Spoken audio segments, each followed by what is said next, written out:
قرآن مجید ارشاد فرماتا ہے آگے کہ وَاسْتَعِینُوا بِالصَّبْرِ وَالصَّلَاةِ، صبر اور نماز سے مدد مانگو۔ صبر کا لغوی معنی ہوتا ہے اپنے آپ کو روک لینا، مشکلات آئیں، مصیبتیں آئیں، آزمائشیں آئیں یا نفس کوئی خواہشات کرے تو اپنے آپ کو روکنا، یہ صبر ہے۔ صبر سارے کا سارا اندر کا معاملہ ہے، جو اپنے آپ کو روکنے پہ قادر ہو گیا وہ صابر ہے، اپنے آپ کو روک لے۔ سب سے زیادہ ہمیں نقصان ہماری اپنی خواہشات دیتی ہیں، ہمارا اپنے اوپر ہی قابو نہیں۔ صبر یہ ہے کہ انسان اپنے اوپر کنٹرول کرے، اپنے آپ کو روکے۔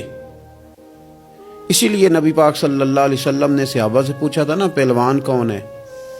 تو یا رسول اللہ جو میدان میں اترے اور اپنے دشمن کو بچھاڑ دے، تو حضور نے فرمایا نہیں، جو غصے کے وقت اپنے آپ کو قابو کر لے وہ پہلوان ہے، جو تحمل کا مظاہرہ کر جائے وہ پہلوان ہے۔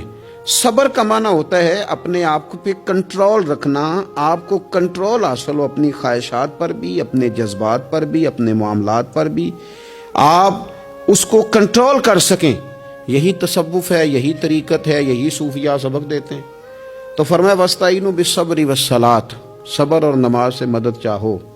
ایک صبر کرو، دوسرا بندگی کرو، مصلی پہ بیٹھ جاؤ۔ جو تمہاری مدد تمہاری عبادت کرے گی نا، جو مصلی تمہاری مدد کرے گا وہ کوئی اور نہیں کر سکتا۔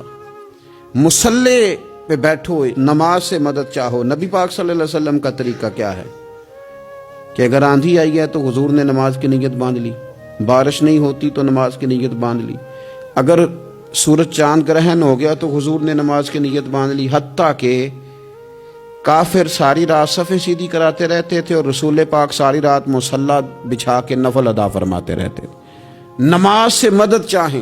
ارشاد فرمایا کہ وَإِنَّهَا لَكَبِيرَةٌ إِلَّا عَلَى الْخَاشِعِينَ، صبر اور نماز سے مدد مانگو، بے شک یہ دونوں چیزیں بھاری ہیں، کام دونوں مشکل ہے، لیکن ڈرنے والوں پر مشکل نہیں۔ جو رب سے ڈرتے ہیں ان کے لیے مشکل ہے۔ اب مجھے اجازت ہونی چاہیے نا، یہ کہہ لینا چاہیے نا کہ کوئی شخص کہے میرا نماز میں دن نہیں لگتا، تو میں اسے کہوں کہ تو رب سے ڈرتا ہی نہیں، اصل میں تو ڈرتا ہی نہیں۔ اگر تو ڈرے تو لفظ ہی نہ ادا کرے، اللہ نے بلایا اور تو آیا ہی نہیں۔ فرمایا یہ وزن ضرور ہے ان دو چیزوں کا، لیکن ڈرنے والوں پر، یہ ڈرنے والے کون ہیں؟ فرمایا الذین یظنون انہم ملاقو ربہم وانہم الیہ راجعون، جو اس بات کا یقین رکھتے ہیں کہ ہم نے اپنے رب سے ملاقات کرنی ہے اور ہمیں اسی کی طرف لوٹ کر جانا ہے۔ جس بندے کو یقین ہونا میں نے رب سے ملنا ہے، میں نے اس سے ملنا ہے، اسی کی طرف جانا ہے، اس کے لیے نہ نماز مشکل ہے نہ صبر مشکل ہے، اس کے لیے دونوں چیزیں آسان ہو جاتی ہیں۔ شرط یہ ہے کہ شوق ہو تیرے اندر رب سے ملاقات کا، تجھے شوق ہو۔ میرے نبی پاک صلی اللہ علیہ وسلم نے فرمایا لوگوں جو رب سے ملنے کا شوق رکھتا ہے نا، اللہ بھی اس سے ملنا پسند کرتا ہے، اور جس کے دل میں شوق ہی نہیں رب سے ملنے کا، تو جو اللہ کی ملاقات پہ یقین رکھتا ہے نا، وہ پھر نماز اور صبر کا عادی ہو جاتا ہے۔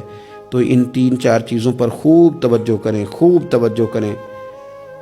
صبر اور نماز خاص چیز ہے۔ حضرت غوث اعظم رضی اللہ تعالیٰ عنہ فرماتے ہیں اگر آزمائشیں نہ ہوتی تو سارے لوگ ہی عابد زاہد ہوتے۔ یہ تو آزمائش آتی ہے، صبر کرنا پڑتا ہے، تو پھر پتہ چلتا ہے کہ عابد زاہد کون ہے۔ آزمائشیں نہ ہوتی تو سارے عابد زاہد ہوتے۔